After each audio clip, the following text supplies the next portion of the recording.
নমস্কার বন্ধুরা, paper and colours চ্যানেলে আপনাদের সবাইকে স্বাগত। আমি পৌলমী। আমার আজকের রচনার বিষয় বসন্ত উৎসব বা দোল উৎসব উপলক্ষে আয়োজিত অনুষ্ঠানের বক্তৃতা অথবা ভাষণ। আসুন শুরু করা যাক। সম্মানিত সভাপতি মহাশয়, উপস্থিত প্রধান অতিথি, শিক্ষক শিক্ষিকাবৃন্দ এবং আমার সহপাঠী সকলকে জানাই আন্তরিক প্রণাম ও শুভেচ্ছা। আজকের এই আনন্দঘন অনুষ্ঠানে বসন্ত উৎসব উপলক্ষে কয়েকটি কথা বলার সুযোগ পেয়ে আমি অত্যন্ত আনন্দিত। এই অংশটিতে আপনারা আপনাদের মতন করে পরিবর্তন করে নিতে পারেন। আজি দক্ষিণ দুয়ার খোলা, এসো হে এসো হে এসো হে আমার বসন্ত এসো। প্রকৃতি যখন তার দক্ষিণ দুয়ার খুলে দেয়, বইতে শুরু করে ফাগুন হাওয়া, মধুর অমৃত বাণী শোনা যায় কোকিলের কণ্ঠে, তখনই যেন প্রবল বিক্রমে আগমন ঘটে রাজাধিরাজ ঋতুরাজ বসন্তের। শীতের নির্জীবতার অবসান ঘটিয়ে প্রকৃতি এক বর্ণিল সাজে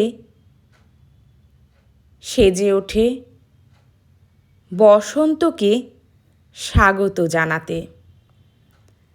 চারিদিকে ফুটে ওঠে শিমুল, পলাশ, কৃষ্ণচূড়া, রাধাচূড়া ফুল। গাছে গাছে নতুন কচি পাতা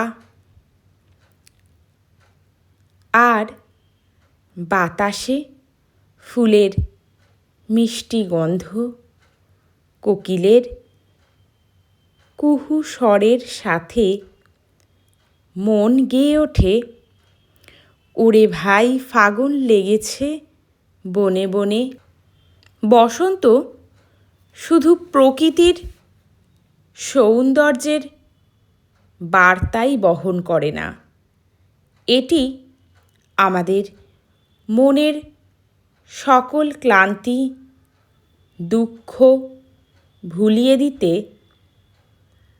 নিয়ে আসে ফাল্গুন মাসের পূর্ণিমা তিথিতে দোল উৎসব বা রঙের উৎসব।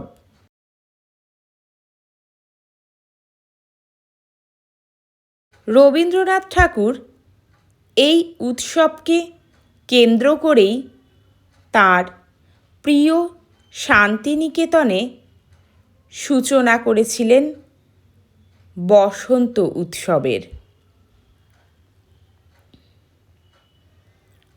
যা আজও বাংলা সংস্কৃতিকে ঐতিহ্যের সাথে বহন করে চলেছে। প্রকৃতির সৌন্দর্যের সাথে আবির রঙের খেলা আর রবি ঠাকুরের গানে নৃত্যের মেলবন্ধন বসন্ত উৎসবকে করে তোলে অবর্ণনীয় সুন্দর। বসন্ত শুধু ঋতু নয়, এটি নবজাগরণের প্রতীক, সৌন্দর্য ও সৃষ্টির উৎসব। বসন্ত আমাদের শেখায় জীবনের প্রতিটি কঠিন সময়ের পরেই আসে নতুন সম্ভাবনা ও নতুন সূচনা। ঠিক যেমন শুকনো ডালে কুঁড়ি আসে, বসন্তে যে কেবল কাব্য আর কবিতা তা নয়, বসন্তের মাঝে লুকিয়ে থাকে জাগরণের ধ্বনিও। তাই আসুন আজকের এই অনুষ্ঠানে আমরা সবাই সব কিছু ভুলে এই আনন্দকে উপভোগ করি। ভালোবাসার রং ছড়িয়ে দিই একে অপরকে, দূর করে দিই সকল ভেদাভেদ এবং প্রাণ ভরে গ্রহণ করি বসন্তের সৌন্দর্যকে। কবির ভাষায় বলা যায়, রং যেন মোর মর্মে লাগে, আমার সকল কর্মে লাগে। ধন্যবাদ। ভিডিওটি ভালো লেগে থাকলে লাইক, শেয়ার এবং সাবস্ক্রাইব করতে ভুলবেন না। ভালো থাকবেন, দেখা হবে পরবর্তী কোনো নতুন ভিডিও নিয়ে।